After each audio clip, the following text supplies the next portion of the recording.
Est-ce que vous vous êtes déjà demandé si la petite voix qu'il y avait dans votre tête, c'était bien la petite voix intérieure, cette fameuse intuition, ou au contraire si c'était votre mental? Est-ce que au moment de prendre une décision, vous vous êtes demandé, mince, est-ce que c'est vraiment moi qui prends cette décision, ou en fait, voilà, qui à l'intérieur de moi est en train de prendre cette décision? Est-ce que c'est la bonne décision? Est-ce que je suis en train de me prendre la tête ou pas? Voilà. Est-ce qu'il y a une difficulté pour vous à identifier quelle est la voix de votre âme et quelle est la voix de votre mental, de votre tête? Si vous vous posez ces questions et si vous avez envie de savoir c'est quoi la différence entre l'âme et le mental, comment est-ce que ça s'incarne à l'intérieur de vous, comment est-ce qu'on peut arriver à différencier ces différentes écoutes, je vous invite à regarder la vidéo jusqu'au bout. Je vais vous parler avec des métaphores, on va essayer de comprendre un petit peu c'est quoi la différence et surtout comment identifier quelle est la voie à suivre. Avant toute chose, je me présente pour les personnes qui ne me connaissent pas encore. Moi, c'est Aurélia Réquebuche, je suis thérapeute spirituelle et je vais vous guider à travers vos ondes pour vous aider à vous reconnecter à votre lumière intérieure. Pour cela, je travaille notamment en mémoire cellulaire pour aller libérer le nœud originel de votre trauma, du blocage, du schéma répétitif. Et voilà, souvent, ça va être des femmes que je vais accompagner, mais j'accompagne aussi certains hommes qui ressentent même parfois un mal-être inexpliqué. Voilà, ils se disent qu'ils ont tout pour être heureux et pourtant ça ne fonctionne pas. Alors, donc, avant de commencer, je vous invite à vous abonner à la chaîne. Comme ça, vous pourrez recevoir les notifications dès qu'une prochaine vidéo sortira. En général, j'en sors une toutes les semaines le dimanche. Et ce mois-ci, donc mois de mai, j'avais envie de vous parler d'intuition. Comment est-ce qu'on peut être justement dans cette floraison, puisque au mois de mai, ça y est, il va commencer enfin à faire chaud, il était temps. Les fleurs sont déjà sorties, mais on est dans une envie, une écoute un peu plus spontanée, on a envie d'être plus gai et finalement on se rend compte que quand on écoute son âme, c'est plus facile d'être gai. Alors ça veut pas dire qu'on ne vit pas d'épreuves, bien au contraire, mais c'est juste qu'on arrive à voir quelle est l'issue. On arrive à se laisser porter par le courant. Et justement, on va parler de courant tout à l'heure, j'aime bien utiliser des métaphores.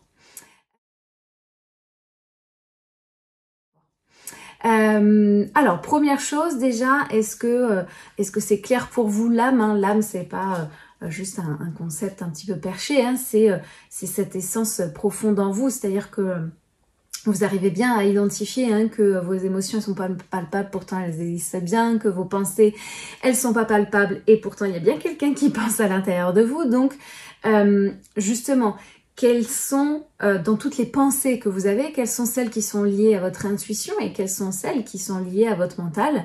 Voilà, l'âme, c'est plutôt cette partie de nous qui est en train de vivre une expérience terrestre, qui est dans la matière, qui donc va ressentir des émotions et ça peut la chambouler. C'est là où on va souvent parler d'ombre, de blessures de l'âme. Moi, j'aime presque maintenant plutôt dire des blessures de l'ego finalement. Voilà, mais c'est une partie de nous, c'est un peu comme, j'aime bien donner cette idée du diamant, c'est une facette de nous. Nous, on est au centre aligné, et puis c'est une facette de nous, c'est une fréquence radio particulière, cette âme. Elle est déjà en paix, elle est déjà alignée, elle sait qu'elle va vivre des choses difficiles, mais voilà, elle a foi au grand tout et elle y est pleinement connectée. Elle sait que c'est à travers ces expériences-là qu'elle va justement pouvoir contacter, mettre en avant, réveiller ces belles compétences qu'elle a à l'intérieur d'elle et qu'elle a choisi et décidé de mettre en avant dans cette vie-là. Donc elle va pas raisonner. Ça, c'est vraiment le propre du mental. Le mental, il va être beaucoup dans la justification, la rationalisation. Il va raisonner en permanence. L'âme, on dit souvent qu'elle va plutôt être comme un murmure ou un ressenti corporel puisqu'elle va utiliser beaucoup les messages du corps. Vous verrez que le mental, avec la métaphore, c'est celui qui bloque tout finalement, en tout cas la partie égotique. Elle inspire, c'est quelque chose de plus fluide et très souvent, quand on se demande si c'est notre âme ou pas, souvent on se dit « je ne sais pas pourquoi j'ai fait ça, mais je l'ai fait » ou « je ne sais pas pourquoi j'ai ressenti ça ». C'est comme ça. C'est quand on peut se dire que je ne sais pas pourquoi, vous pouvez être sûr que c'est quelque chose de plus grand que vous. Est-ce que ce n'est pas juste votre ego en fait? Parce que justement, vous ne savez pas pourquoi. C'est-à-dire que vous ne l'avez pas raisonné, vous ne l'avez pas rationalisé. C'est un ressenti qui ne s'explique pas. Pourtant, la plupart du temps, on l'entend pas, cette âme. Donc, la question que je vous propose de vous poser dès aujourd'hui, c'est justement, pourquoi est-ce que j'arrive pas à l'entendre? Souvent, c'est parce qu'il y a trop de bruit. Hein. Comme dans une soirée, s'il y a trop de bruit à l'extérieur, vous n'allez pas entendre votre pote qui vous parle. C'est normal, c'est pas que vous n'avez pas envie de l'écouter, c'est que vous allez entendre un mot sur deux. Et donc, du coup, vous pouvez vous faire une fausse idée de ce qu'elle a dit. C'est pas ce qu'elle a dit qui est faux, c'est votre perception et ce que vous avez entendu d'elle et les mots qui vous sont parvenus jusqu'à vous. Et c'est là où le mental vient combler les trous et parfois créer, donc ce qu'on appelle, c'est ça qu'on appelle l'illusion du mental, il vient créer une histoire pour continuer de passer sa soirée en boîte en fait. Sauf que il a que la moitié des mots. Donc l'idée c'est de réussir à faire ce calme à l'intérieur pour pouvoir entendre le plus de mots possible, je vais vous faire un schéma après pour que vous compreniez, mais pour entendre le plus de mots possible pour ensuite prendre ses décisions, on dit bien en son âme et conscience. C'est pas parce que vous allez entendre votre âme que vous allez faire ce qu'elle vous dit de faire. Parce que justement, là aussi, le mental, la partie égotique qui a peur, elle peut venir faire des barrages. Je vous expliquerai aussi tout à l'heure. Donc on voit bien que ces différentes parties de nous qui vont juste se placer à des endroits différents et entendre des choses différentes. Plus on va écouter toutes ces parties, plus on a une vision d'ensemble qui est la plus réaliste, entre guillemets, possible, même si je ne suis pas sûre que en tant que terrien, ce soit possible d'avoir 100% de la réalité des choses, bien évidemment. Donc, ce que vous pouvez déjà vous poser la question, c'est est-ce que vous avez tendance à prendre des décisions depuis l'espace de votre cœur ou depuis un espace mental, c'est-à-dire très souvent en lien avec la peur. Est-ce que c'est beaucoup d'urgence, d'obligation, de devoir dans votre quotidien? Il faut que je fasse ci, il faut que je fasse ça. Ah non mais je peux pas faire ça parce que si, en fait dès que vous allez avoir le mot parce que dans votre phrase, vous pouvez être sûr que c'est le mental qui intervient. Ça veut pas dire qu'il faut jamais l'écouter et que c'est pas bien, c'est que normalement lui il doit être au service de l'âme, il doit être au service du cœur pour planifier. Ok, il y a des risques, il y a des machins, mais justement en connaissance de cause, comment est-ce que je vais faire pour y aller quand même, tout en sachant qu'il peut arriver telle chose et comment est-ce que du coup je peux me mettre en border le plus, tout en sachant très bien, en ayant foi et confiance que si c'est là que votre âme a envie d'aller, c'est que c'est le plus juste pour vous, et que si vous faites suffisamment confiance à la vie, vous verrez que tous les programmes que vous avez imaginés avec votre mental, ça ne servira à rien parce que ça n'arrivera jamais exactement comme ce que votre âme avait imaginé, votre mental avait imaginé. Donc voilà, déjà, commencez à vous poser la question, est-ce que finalement j'arrive à avoir des espaces de calme intérieur? Si votre vie est un perpétuel brouhaha, aussi bien à l'extérieur qu'à l'intérieur, c'est pas étonnant, vous n'arriviez pas à écouter votre âme, c'est même plutôt normal. Donc dans ce brouhaha, il n'y a pas que la vie quotidienne, il y a aussi les traumas, les blessures, il y a tout ça. Mais vraiment là, de pouvoir identifier ça, est-ce que ma vie est remplie de devoirs, d'urgences, voilà, déjà de commencer à identifier tout ça. Alors maintenant, j'aimerais que vous puissiez, on va parler donc de cette métaphore de la rivière, j'aimerais que vous puissiez donc imaginer que votre âme, c'est comme une grande rivière, elle est fluide, elle est claire, elle suit son cours naturellement, et comme n'importe quelle rivière, il y a des zigzags, parfois ça monte, parfois ça descend, tout ça c'est normal. Il y a des animaux dans la rivière, que parfois la rivière, elle a peut-être pas envie qu'il y ait ces animaux, mais pourtant ils sont là. Et elle suit le courant. Quoi qu'il arrive, elle est en perpétuel mouvement. Le mental, lui, c'est celui qui vient poser des pierres et des barrages. Ah non, mais moi j'avais pas envie de faire ça. C'est trop long, c'est trop fatigant. J'aimerais bien arriver au bout tout de suite. Sachant que le bout n'existe pas, je vous le dis. Mais le mental, lui, il est persuadé qu'il faut arriver quelque part. Donc lui, il n'a pas envie d'attendre, ça le gonfle. Ah tiens, du coup, pour arrêter de faire ça, je vais mettre des barrages là. Moi, ça me plaît pas du tout. Là, elle veut aller là, il y a des rochers, j'aime pas, j'ai trop peur qu'on se fasse mal, gna gna gna. Donc, moi, je vais mettre des barrages. Donc, en fait, il vient couper la circulation fluide et naturelle de cette fameuse rivière. Donc, à chaque fois qu'il va vous dire, il faut que, je peux pas, si je fais ça, qu'est-ce qu'on va penser de moi? Tout ça, c'est un blocage, en fait, dans le flux. Donc, du coup, ce qui se passe, c'est que quand vous mettez un barrage sur l'eau, l'eau, elle peut devenir trouble, on n'entend plus rien, on se perd parce que finalement, ça va à un endroit, mais la rivière, au bout d'un moment, je peux vous assurer qu'elle va essayer de refaire ça. Et donc, du coup, on a l'impression que notre âme, elle nous emmène dans des endroits horribles et que la vie, c'est que des emmerdes et des machins, mais en fait, c'est parce qu'on a eu peur au tout début de quelque chose, le mental a mis un barrage, du coup, on a dû prendre, pas du tout un raccourci, mais un chemin méga super long pour revenir dans le lit naturel de notre rivière, et c'est ça qui a été très long, et après on dit, je comprends pas, la vie elle me bloque, j'ai des retards, etc., mais c'est nous qui créons nos propres blocages, ce n'est pas la vie, c'est le mental qui se ferme à la vie, comme un barrage. Il se ferme, c'est lui qui crée les blocages. Et après, nous, c'est plus long et c'est plus galère. Ça ne veut pas dire que c'est impossible, ça ne veut pas dire qu'on va rien apprendre. Bien évidemment, notre âme, elle apprend tout le temps, tout le temps, tout le temps.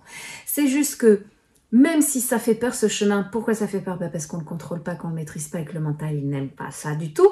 Parce qu'on est dans une société qui nous a appris à le mettre en première position d'écoute, qui l'a mis dans un état sur un piédestal en fait, sur un état de supériorité, ce mental. Donc du coup, c'est pour ça qu'on y accorde autant d'intérêt. Mais normalement, encore une fois, il se met au service de l'âme, au service du cœur. Et si on est suivi notre cœur, même si c'est parfois des décisions difficiles, la vie n'a jamais été facile, il y a des choses difficiles, mais quand on dit que c'est fluide, ça ne veut pas dire que c'est facile. C'est juste que comme l'eau, c'est fluide.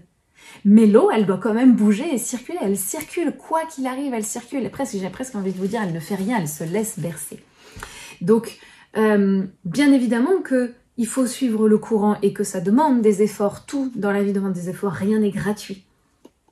Mais c'est fluide. Les choses vont s'enchaîner et finalement, peut-être qu'au tout cumulé, ça aura été plus rapide que de passer par le chemin. On y va, un petit pas de velours, etc. Parce qu'on n'a pas trop envie, que ça fait peur, etc. Ça, c'est ok. Plus vous allez arriver à identifier toutes ces fois, justement, où il y a beaucoup de mental, ou d'un seul coup, où le mental, il se réveille, il fait plein de bruit et j'entends pas mon âme, peut-être qu'il y a anguille sous roche, peut-être que ce que votre âme, elle vous demande de faire, c'est bien de toucher une blessure et que là, le mental, oh non, j'ai pas envie, on a déjà fait un chemin comme ça, j'ai pas envie. Et ça, c'est ok. Pourquoi? Parce qu'en fait, c'est justement ce qu'on vient de travailler dans cette vie-là. Donc, plus vous allez être à cette écoute, soit de votre âme, soit de votre mental, dans tous les cas, ça va vous apporter des éléments de réponse sur qui vous êtes vous. C'est ça pour moi la spiritualité incarnée, c'est qui je suis moi et comment est-ce que je me mets en marche, en mouvement dans ce monde. Donc l'âme, si on devait résumer ça, l'âme, elle ne crie jamais. Si vous entendez une voix qui est paniquée, c'est pas elle, c'est le mental. Ça, c'est sûr et certain. Alors j'avais envie aussi de vous faire un petit dessin pour que vous puissiez comprendre cette histoire d'âme et de mental et que en fait c'est tout en même temps. Pour reprendre un petit peu, alors je vous ai parlé du diamant, mais pour vous reprendre voilà, une autre idée. Donc je vais faire un petit dessin parce que j'aime bien faire les petits dessins.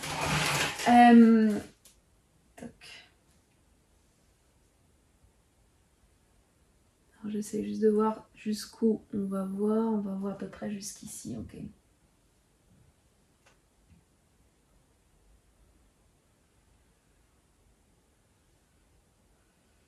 Voilà. Donc vous voyez cette espèce d'entonnoir. Ici en fait c'est l'intelligence divine.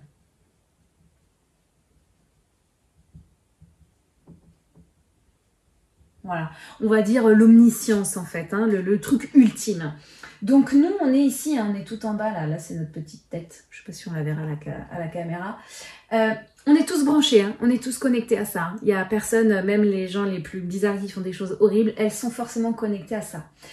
Mais comme vous le voyez, ça fait une espèce d'entonnoir et en fait, ça se rétrécit au fur et à mesure. C'est-à-dire que plus on va descendre en fait dans la matière, plus on va descendre dans les différentes couches de notre être et plus ça va se réduire en fait.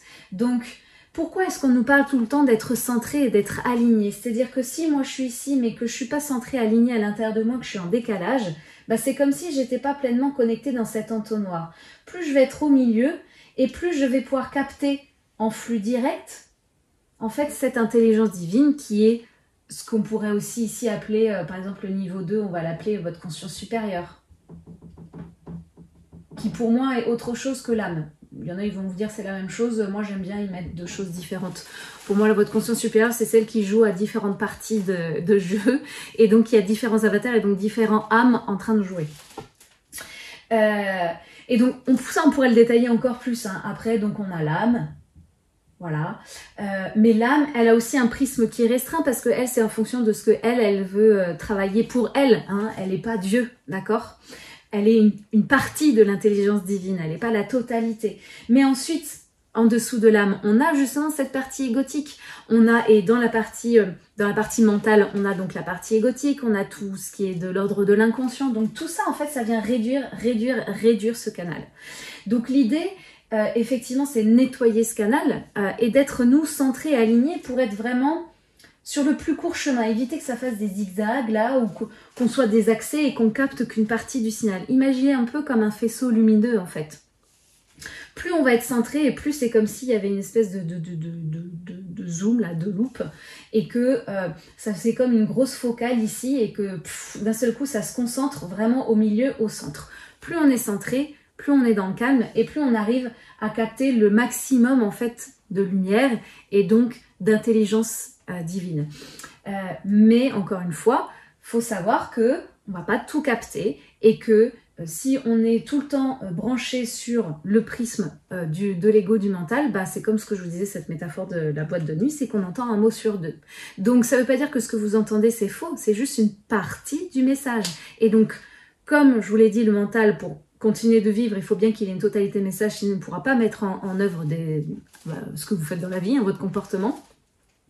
Eh bien, il va se baser sur ce qu'il a. Et en général, lui, ces informations, là, dans ces petits tiroirs, eh ben, c'est des traumas, c'est des machins, c'est tout ce qui est en lien avec soit le passé, soit le futur. Donc là, il va ressortir, ok, dans le passé, on a déjà ressorti ça, on a déjà vécu ça, on a fait comme ça, ok, allez, bim, on va faire ça.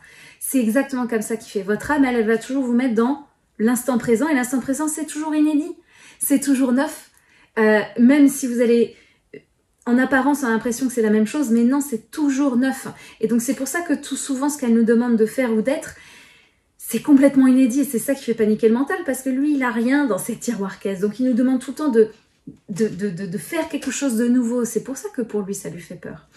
Mais plus on va être connecté, plus on va vivre ces instants de grâce où on va être connecté à l'âme et on va pleinement l'écouter, l'incarner, et plus on va voir à quel point en fait ça a ouvert des portes. J'insiste sur cette notion d'ouverture, pour moi c'est ça, plus j'ouvre, plus j'ouvre, plus j'ouvre. C'est pour ça que quand on se connecte, on essaie de monter haut. Pourquoi est-ce qu'on dit s'élever? C'est pour capter plus grand. Pourquoi j'ai dit ça, je ne sais plus. Donc, on essaye voilà, d'ouvrir le champ des possibles, d'avoir le plus de mots possible pour « Ah ok, j'ai entendu ça, mon mental, il s'est imaginé tout ça. » Effectivement, il y avait les bons mots, mais parce que c'était connecté à un ancien truc et c'était pour me faire aller ici et pas du tout ce que mon mental m'avait dit. Alors, je sais pas si c'est très clair tout ça. Hein. N'hésitez pas à me dire dans les commentaires d'ailleurs si c'est clair ou pas.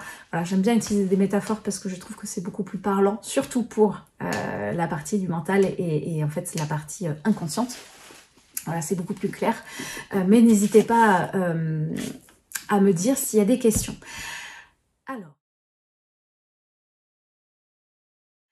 Alors, du coup, troisième partie. Je ne vais pas trop expliquer les deux autres parties, mais vous avez compris. Mais là, voilà, plutôt sur cette dernière partie, comment est-ce qu'on fait justement pour se reconnecter à ce flux d'âme? Je vous l'ai dit, l'essentiel, c'est déjà première chose de créer le silence à l'intérieur, hein, comme cette fameuse boîte de nuit. Éteignez la musique de temps en temps. Je sais que parfois c'est rassurant tous ces bruits. Et puis on peut même danser dessus, c'est ok aussi, encore une fois. C'est la vie qui est comme ça, on peut pas être...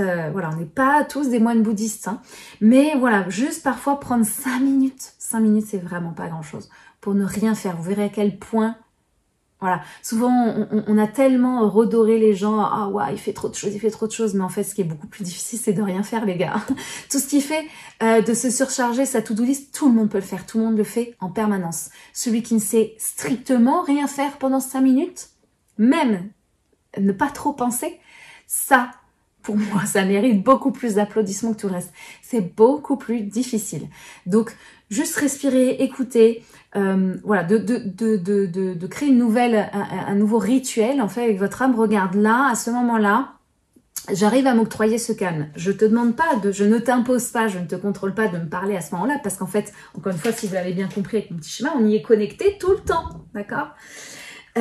Mais c'est juste que dans cet espace de calme, c'est comme si je me réalignais au centre et donc c'est plus facile d'entendre quelque chose de plus clair et de plus fluide. Comme si on se branchait sur la bonne fréquence de notre station de radio. Dans ces moments-là, ou à d'autres moments, je vais arriver avec mes doigts, deuxième point, vous pouvez écouter le langage de votre corps, parce que le corps ne ment jamais, et lui, il va vraiment incarner ce qui est là à l'intérieur de soi, aussi bien votre âme, mais aussi tout ce qui est de l'ordre de l'inconscient, en fait. Encore une fois, le mental n'est pas mauvais, d'accord? On en a besoin de ce qu'il a à nous dire. C'est juste dans quel ordre on écoute tout ça, et qu'est-ce qu'on fait de tout ça qui est important.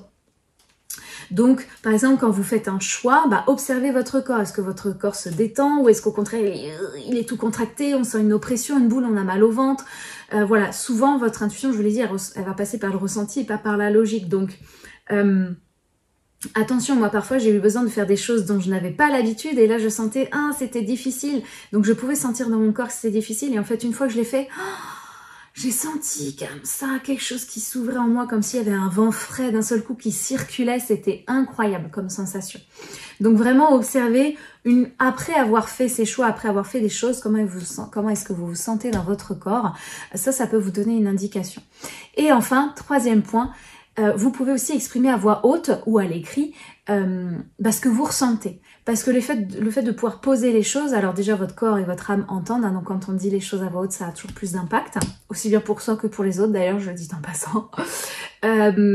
Mais à l'écrit c'est pareil, ça permet d'ancrer les choses, donc c'est plus clair et ça l'âme elle aime bien. Et moi très souvent, quand j'ai eu à écrire pour faire un travail d'introspection, j'écrivais carrément les questions que je me posais et dont je n'avais pas la réponse et j'entendais mon mental, oui, moi je comprends pas, gna gna gna, oui mais, le fameux oui mais que vous entendez à l'intérieur de vous, mental. Mais c'est ok, c'est bien de le voir et il faut le voir justement pour pas fusionner avec ces idées-là. Et donc j'étais en train de râler et en fait, en même temps, c'est pour ça que je vous dis que vraiment, c'est juste différentes facettes. En même temps, j'ai entendu une autre voix, il y a quelque chose de clair qui est descendu d'un seul coup. C'est-à-dire que je n'ai pas cherché. Je me suis mis en prédisposition donc d'ouverture et j'ai juste accueilli ce qui avait envie de descendre là aujourd'hui pour moi. Je n'ai pas été le chercher, non parce que moi j'ai décidé que je voulais tel truc dans tel machin. Non, ça aussi c'est mental. Mais pareil, c'est important de le voir, d'être comme ça. Si vous ne le voyez pas, vous ne pouvez pas le changer. Si vous ne le voyez pas, ça veut dire que c'est pas arrivé à votre conscience. Tant que c'est pas arrivé à votre conscience, qu'il y a quelque chose qui vous semble désaligné, justement désharmonisé, vous ne pouvez pas changer. Donc ça sert à rien de se prendre la tête là-dessus. Donc voilà, plus vous allez verbaliser, plus vous ouvrez aussi les choses, plus ça clarifie les choses. Voilà les 3 points que je voulais vous dire. Donc justement, comment est-ce que vous allez pouvoir vivre toutes ces choses-là? N'hésitez pas à me dire en commentaire comment est-ce que ça vous aura parlé. Peut-être qu'aujourd'hui, vous allez avoir envie de prendre un temps justement pour fermer les yeux, faire ce calme. Et puis tout simplement de demander à votre âme, voilà, qu'est-ce que tu as envie de me montrer aujourd'hui? Qu'est-ce que j'ai besoin de voir aujourd'hui? Qu'est-ce que j'ai besoin d'entendre? Voilà, juste respirer, ressentir, laisser remonter ce qui vient. Et parfois, il ne vient rien. Parfois, c'est parce qu'on a besoin de lâcher prise sur l'attente du résultat et ça va venir à travers un mot, une discussion, une phrase à la radio, un animal que vous allez voir dans votre journée. Peu importe, tout est connecté, on est connecté au grand tout. Donc les signes sont évidemment partout puisque c'est ceux qui vont venir résonner avec la réponse qui est à l'intérieur de nous et qu'on n'arrive pas à entendre parce que, vous l'avez compris, ce mental fait barrage. Donc accueillez que la réponse peut venir plus tard. Et puis parfois on n'est pas encore prêt à accueillir les réponses. Parfois il y a tellement de bazar à l'intérieur de nous, trop de barrages du rocher, on ne serait pas capable d'entendre la réponse et on n'en ferait rien et ça créerait même parfois plus de barrages qu'autre chose. Donc parfois il faut nettoyer d'abord, il faut se réaligner d'abord et ensuite la réponse elle vient aussi.